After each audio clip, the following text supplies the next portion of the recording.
it go. Seasons change and I love when it go. Feed the flame 'cause we can't let it go. Run away, but we're running in circles. Run away, I dare you to. Okay, so yesterday you sent me a text and you're like, "Hey, there's a new Post Malone Tiny Desk." And I'm like, "Oh shit, Diego telling me about the new Post Malone stuff." Usually I'm first to the party when it comes to that, but yeah, let's talk about that today. Before we get into talking about Post's performance on NPR's Tiny Desk, you wanted to talk about Tiny Desks as a whole. Let the audience know, what are NPR Tiny Desk concerts for anyone who doesn't know. So they're basically concerts where they get together. The artist comes to the NPR offices and they set up around this kind of desk set kind of thing with a bunch of desks and shelves. Looks like a office area. And they basically play stripped back, more like live instrument, almost sometimes acoustic versions of their songs. And I love it. I think it's something that is so vital in today's music age, almost more than ever. I think it's very cool to hear the songs again stripped back with all the production taken off and with new arrangements. And it just, you see the songs in a different light and you appreciate, I think, people's talent a bit more. And look, there's an art to both. I'm not saying I'm against the studio versions of the music. Those are great in their own right and for what they're trying to do. It's just cool to hear them in a different light, and to the point where there's a lot of Tiny Desk concerts, including this one, that I like some of the versions better than the studio Yeah, versions. And it makes me think like, totally agree with you.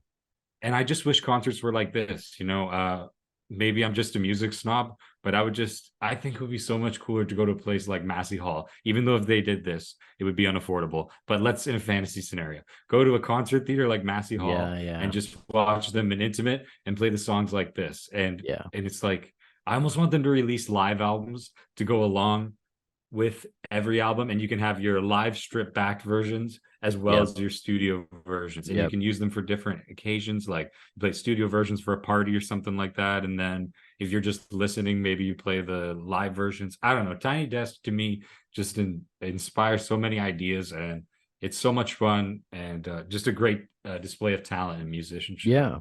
on pretty much every single one. I haven't seen a bad one.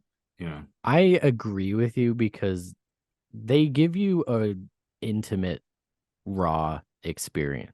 Like you feel like in a different setting. There's no stage. They're just sitting in the offices of the NPR. And yeah, it's a raw, intimate experience. And most importantly, I think it's an unedited performance. There's no cuts in the entire performance. Usually it's probably usually 17 to 25 minutes long, these concerts. And in between songs, the artist sits there, has a little conversation with the audience. Yeah, it's a live acoustic performance, 100% of the time. And we'll talk about Post because all of the Tiny Desk concerts, there's usually an orchestra that goes along with it. So you get an entirely different version of the songs that they play. So I guess Great musicians. Yeah. So if we're today talking about Post's Tiny Desk, he played 4 songs, which I guess we can kind of just dive into right now. His first song he did was Sunflower. Baby, don't trip. Someone took a big L. Looking at your sideways. Some things you just can't refuse. And it's a whole new version of the song, in my opinion. And it's different, but it's still similar in tone. Like I still get the same feels that I do from the Tiny Desk version as listening to the recorded version on Spotify or Apple Music. I will say that this might be the only one where I still love the version, but maybe I would listen to the studio version just because I think Yeah. he's struggling a bit on This is a Sunflower. hard And song to perform. well, and I he's singing like parts that weren't his yeah. too. He's saying because most of it's Sway Lee, Yeah. if But you like think about it. whenever I try to sing this song, I am terrible at singing this song. I do a lot of singing and I think my singing voice has gotten better over the years, but I cannot sing this song to save my life. It's a hard one. Well, you're switching. There's a lot of switching from that high, like falsetto Yeah. voice into like your regular voice. And so it's a tough vocal performance to pull off. And to be fair, his voice is road worn, as he mentioned. Like he's been Yeah. singing every night and he smokes, which probably doesn't help. And he self admits that, he loves autotune Yeah, and he he wouldn't be does. anywhere without it. And look, he's got a solid voice. I'm not saying he sound bad. His He voice sounded bad, shines, like that raspy voice shines in certain situations and certain songs, and it's harder but to do some other songs. yeah. But I did see like why he said why he uses autotune, and I don't want it to sound like I'm insulting him. Like he No, sounded no. good, and even on Yeah. Sunflower he's struggling, but he sounded good. But if you notice, what I notice is you listen to the albums, and his voice sounds massive. So Yeah. and his voice doesn't really sound massive on these versions. But I want to get across. I loved this. I'm trying to be Yes. objective. I wish he But I he thought went still, a I thought bit this. louder.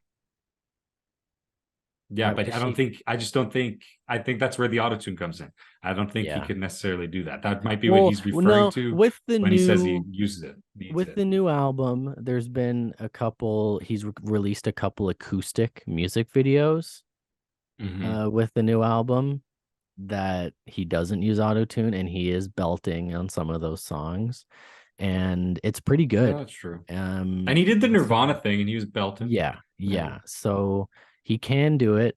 I don't know. But I feel Whatever. like Whatever. that's Whatever. on the shouty stuff. I just feel like on the melodic stuff, the autotune Yeah, really helps him sound big. for And I also sure. think the jumping from notes to note, like that makes it a bit smoother when he's like going Mhm. from high up and down like that. Yeah. I think that makes it a bit smoother. But anyway, it's cool to hear him raw. It sounds great. Yeah, Trust it me, I've is. listened There's to an yeah, amazing there's rougher orchestra. vocal performances like yeah, exactly, of musicians behind him. They got like a string section. Yeah, amazing Yeah. orchestra that adds many layers of depth. It's just a whole new experience, a whole new song. But I was actually a little And it shocked to see that he opened the concert with this song. But maybe yeah, you like want to I choose the mean, more popular songs to start off with. That's probably one of his biggest songs is Sunflower. But I know, but it's a tough one to come right out of the gate with. exactly, That's so much pressure. that I feel was like my he was first a bit thought. nervous. Yeah, I think he was I too. feel like he was a bit nervous. In between Sunflower and his next track, he was I could tell he was nervous. But you do Mm, get to see like he's a really, really genuine soft person. And whenever he's on interviews and whatnot, people I always go to the comment section, everyone complimenting his personality, saying that he seems like a genuine person. And that shined through here in between tracks when he's interacting with the audience. But when you originally texted me saying that he did a tiny desk, you were really wanted to talk about the second song, I Fall Apart. Green in the forehead, the tears keep flowing. Ooh, I fall apart. It's down to my core. Ooh, I fall apart. It's down to my core. Ooh, I didn't know it before. yeah, I Why? thought that really worked. I really liked it.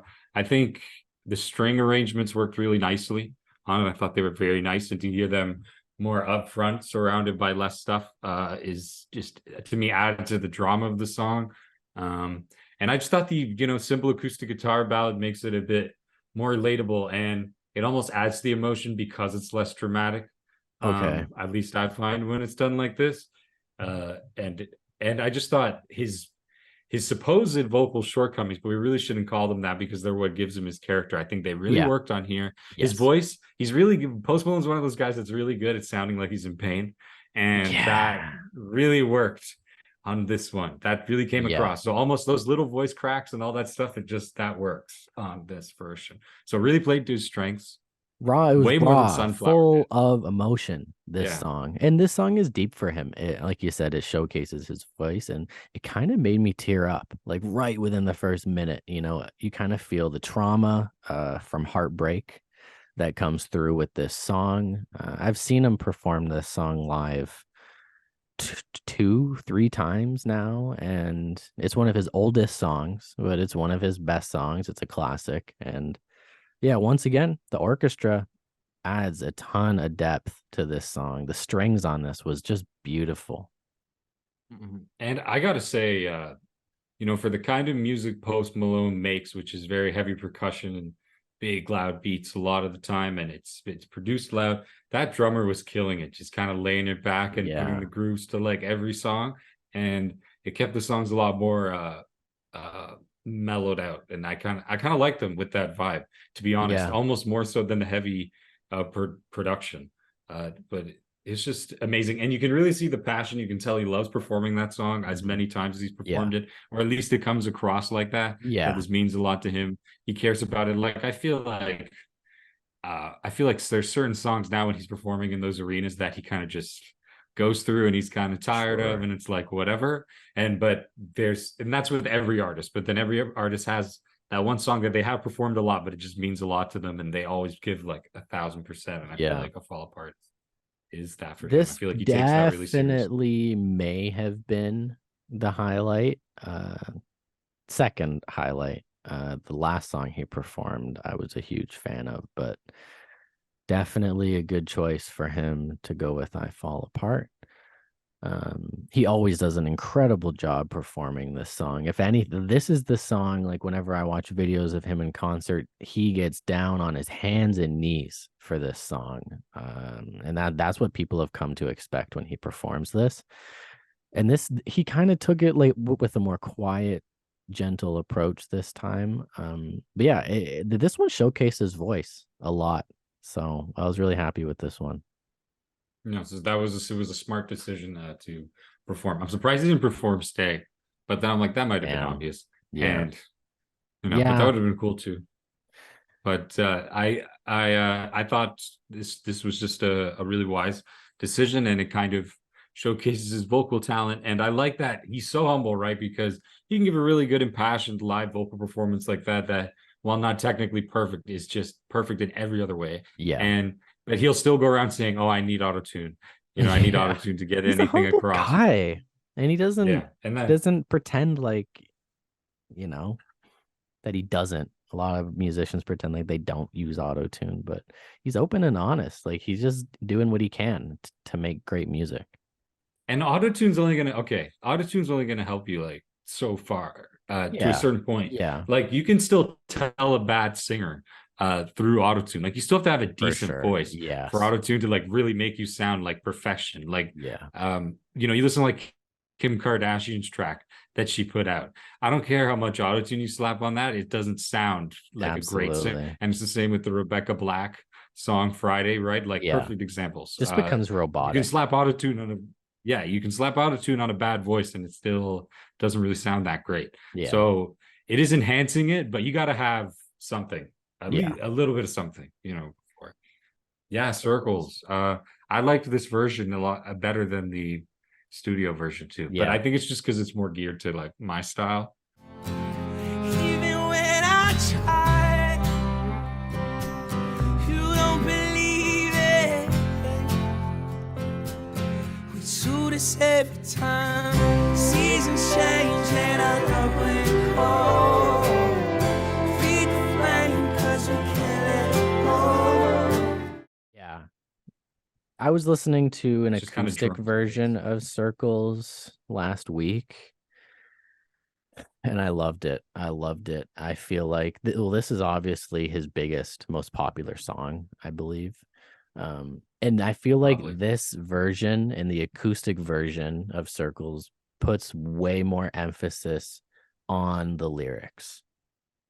Because, this was a huge song. And when you say, oh, I like the song Circles by Post Malone, Oh yeah. It was the biggest song on the planet. Like, oh wow, great choice, great choice. Circles. Everyone knows that song, but when you listen to this version, when you listen to the acoustic version, it kind of makes me feel something way more than the studio version does, if you know what I'm saying.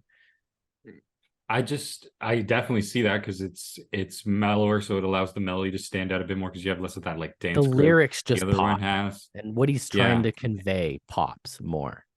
And I don't know, just for my musical taste, like I like it better. The studio version's cool, but like I was saying, it's bare. It's kind of just the bass and drums when he's singing most of the verse. Yeah. And I like hearing the guitar and those Mhm. nice chords that are Yeah. going over it. Like They they're chords shine that are in used a this lot, but song. they're nice. Yeah. And I like hearing that under the melody. It's really nice. It's a sound I really like. It's a sound as old as Yeah. time, but I dig it more than just his voice over the drums and bass. But studio version's killer too. I Yeah. liked the sensibility of this one more. And Yeah, yeah, the lyrics are.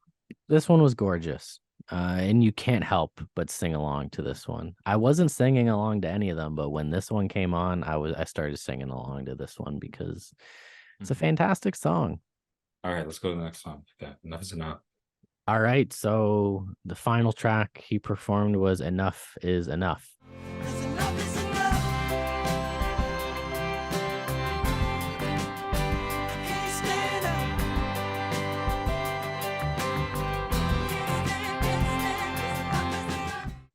up. Before we dive into Enough is Enough, I want to say this is off his new album. And I'm a huge fan of his new album. I've been listening to it almost every fucking day. This album hits home for me. I feel like with his new album, he's found his footing. He's found his voice. He's found himself more as a musician. Feel like he's found his style. But this was a feel good song, and it was a great way to end the concert. What did you think about Enough is Enough? It's pretty grand, I actually. think this is, yeah. Well, I think this is my favorite uh song out of all performed today. My favorite Yeah, I performance out agree. of that whole video. I think it came alive in that format. It almost had like a gospel feel. And I love him trading off with the background singers. Like Yes, that that's, was let great. It them was taking the high organic. part. Yeah, Yeah, and you get the interaction and just the change in voices, and it keeps the track like alive. yeah, And I wish there was more of that on his albums. Like I mean, maybe it sounds old, but I like having different voices and like yeah, harmonies and not yeah, just like yeah. a million posties stacked on top of each other. But that a ton of artists do that. I That's just why think it people sounds like the so tiny great. desks Yeah, it sounds because so great to have different voices in the mix, Yeah, you know? yeah. I'm sad that And he only did one song from the new album, but this was a really good choice. And like I said, it was a good way to end this tiny desk. yeah, and I think it's probably the best or my favorite song on the new album. I liked his Yeah. new album. You I did. did. Like there's yeah, I heard yeah, I heard it once and it was it's pretty good. Some of the songs I like they have really nice ideas, but I Yeah, find I don't go back to them. But sure. Enough is Enough I thought it was particularly strong. And I mean that seems to be the typical one that everybody's talking about Yeah. is the best song. But that's the one that really stood out to me. But I definitely liked it better than his previous album was a 12 Me karat toothache. too. I'm gonna say But his new album is my favorite of his, and mm, I connect most with this new album than any of his other albums. I haven't come around to it that far yet. I mean, I'm still Well, gonna go the you can get typical back answer. into it. Get back into it. Yeah. Listen to it again. I was like, I'm still gonna go with the typical answer, beer bongs and Bentleys, but that's done. Yeah, But yeah. Hollywood's Bleeding has aged not as well for me. I don't find I go back to a ton I of actually tracks on don't that. go back to Hollywood's Bleeding that much. Also, I've kind of been on a bit of a Post Malone break recently. But this new album really is what it gave me what I didn't know that I wanted from him. And no features at all on this album. Which is cool. And he seems like he's at an interesting point in his career where look, and let's be honest, the last two albums haven't done as well as the previous two. But I almost feel like they've done okay. They've had hits.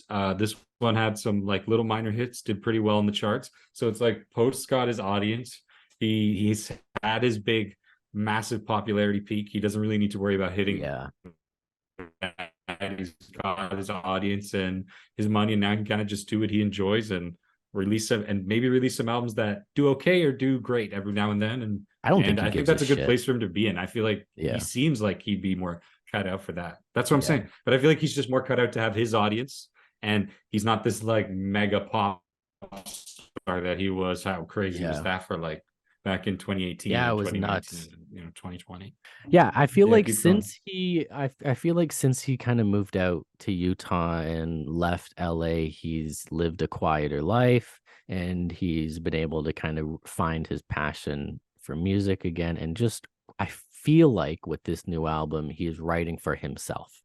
Yeah, it feels like he's doing what he wants to do and is less concerned about hits. I mean, and even 12 Karat Toothache, I mean, he did have I Like You, which was kind of that a TikTok song, Yeah. tiny. I think he went into that like this is going to be the hit of the album, but the rest of the album is like this is what I want to do, take Yeah. it or leave it. And I feel like this one is almost entirely this what I want to do, take it or leave it. I feel like doesn't feel like there's as much of an attempt, at least a blatant attempt to be like outright commercial, because I Like You just stood out so much from the rest of the album. Yeah. But I feel like he's kind of at a point now. Again, he has his audience that's built in. He has a loyal fan base that I think will go and see him, and people just like his character. So I feel like he can just kind of do his own thing, that's and the he'll do all biggest right. appeal with him, really. He's sitting at 67 million monthly listeners on Spotify. Off the new album, the biggest hit was the single Chemical, which is sitting at 215 million streams. Overdrive in second at Morning at 75 million. So I don't know. You're the music expert here. I got Spotify pulled up in terms of success. It looks like he had about 7 to 8 million people on Spotify at least listen all the way through the album. Well, I mean, that's he's doing well. I mean, I wouldn't say he's one of the top artists in the world right now. I mean, basically, if you want to measure what's popular in music, I look at the Spotify. And I mean, it's difficult these 50. days to get people to listen to your album all the way through. Well, the idea of the album seems to be kind of going away. Yeah. Unless you're a music fan, I feel people don't really listen to albums through and through anymore, cover to cover, And it's like and it's the dedicated fans, right, that are going to make that difference. I don't, it seems to be less of a thing, but he could be an album artist because I think his fan base is loyal enough. Yeah. Other artists he'd have to rely on singles, but I feel like he could do it still. But yeah, he's not, like I said, he's not a top guy anymore. I mean, none of his songs, that I know of, are at least in the top 20 on Spotify. So this isn't 2018, 2019 Post Malone, but he's certainly, like I said, he's doing fine. You don't, to me, the goal as an artist is just to maintain an audience that can sustain you. You don't need to be, not everybody needs to be Michael Jackson. Not everybody needs to be fair, Beyonce. Not everybody needs to be the biggest thing ever all the time. Yeah. I haven't really been like clicked in recently with music. Like I'm not looking on the charts, and I'm not really listening to a lot of new releases. I kind of stay in my own lane, to be honest. So I guess I am one of those Posty fans that just I check it out. I try to listen to it like every month, just so you know what's going on, right? Well, I just out of curiosity. But I mean, a lot of I'm in an echo chamber, right? Like I just discover what I want to discover. I'm not really paying attention to anything as what's coming out. And it's not like we have a radio station like we had back in the day that we're listening to all the time. Yeah. That we know all the new songs that are coming out this week and what's kind of happening, right? Like elementary school, and we were kept up with, I remember always knowing what the new songs were and what was big. Yeah. Now it's like, oh, what are they? I got to go look them up. What is on the charts right now? I don't even know the number one song. I don't even know what was the global. Yeah, you do top 50 global. Okay, we got Cruel Summer by Taylor Swift at number 2. And that song came out like 5 years ago because now they count streams. So now songs that have been out forever can be, so that skews it even more. Like, how do you even know Seven featuring Lado. Like, Yeah. I don't know. It's It's- Olivia Rodrigo's big right now. She's got 2 songs in the top 10. she's scary, man, because that's music made by a corporation, but it is high quality, really, Yeah. really good music. Yeah. I mean, the lyrics are whatever. They're like, for teenagers, and that's fine. They are what they are. She's But got a lot of production behind her though. everything else, the music is incredible. All the songs are creative and have a unique thing going for them. It's The weird voice how is that happens. amazing. Yeah. There's and they just don't sound like anything else. It's brilliant production. It's great music. Yeah. And it's like, I hate that this is coming from Disney. Like, Yeah, this is I know. cool. This is pretty cool. And it's like, and it's coming from Disney. It's like, It's cool But- to see the fan bases explode though, and to see all the people who enjoy that one thing. It's just cool to see communities quickly form. yeah. Well, I mean, Olivia Rodrigo's taking over the world, and I mean, shit, all the power to her. I mean, it's some of the best music out right now as far as like popular music. So it's pretty Yeah. awesome that's Yeah, doing yeah, that yeah. well. I mean, a lot of these other stuff on the top 50 isn't necessarily my thing. Some of it is, Yeah. but yeah, But- she really stands out. We got a bit off topic there, but I don't mind going off to talk about broader music. But yeah, that was the Posty Tiny Desk. Really great. Not my favorite. My favorite is still Mac Miller's. Yeah, that which one- sits at 100 million views. This is definitely the most watched Tiny Desk concert. I Anderson get .Paak. Anderson .Paak is Beautiful. great. And Tyler the Creators was great too. Tyler the Creators is so spontaneous. I got such a spontaneous feeling from his. There's moments in there where he's like, oh shit, I fucked that up, and then he just keeps going with it. So that's that raw tone that comes across in the Tiny Desk concerts. So Yeah, and it was just very fun, laid back, and he knew how to do an intimate show very well. yeah, didn't- crowd control was great. Yeah, There's stadium Tyler, and then there's Tiny Desk Tyler. I definitely noticed that. Seeing him live, like his full show, it's a totally different person, right? He's loud. Yeah, you and saw aggressive. him live. Yeah. Yeah, he's loud and aggressive.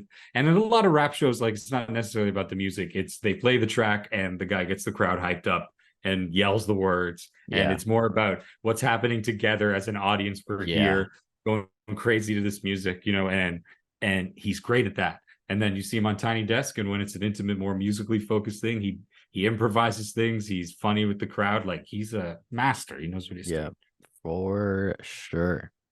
doing. But yeah, that's our little slime episode this week. Our first episode, we've talked about music. Diego is the music guy here, so maybe we'll do some more of these. I was actually really happy to see that you wanted to talk about Tiny Desk for our episode today. So everyone watching, let us know if you enjoyed this type of content and if you want to see more. There's lots. We next week we could do another one talking about an older Tiny Desk concert if we want, really. Yeah, exactly. Maybe we go as crazy enough to start reacting to them. And Yeah, I wouldn't mind, to be honest. I don't know how Maybe once. copyright works and stuff, if we can It'd be play tough. the audio or not.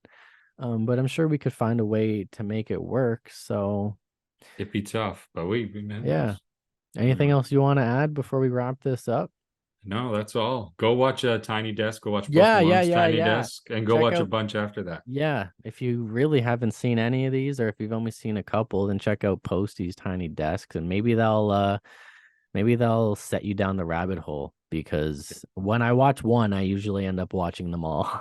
Pretty much And- the greatest music show that's around right now online and anywhere. there's tons of rewatch value with these. I watch Mac Miller's every couple months, So yeah, thank you guys so much for watching today's episode, and let us know your thoughts on this Tiny Desk concert or Tiny Desk concerts in general. And we'll see you next week on the slime. Bye. Thanks for watching. Bye guys.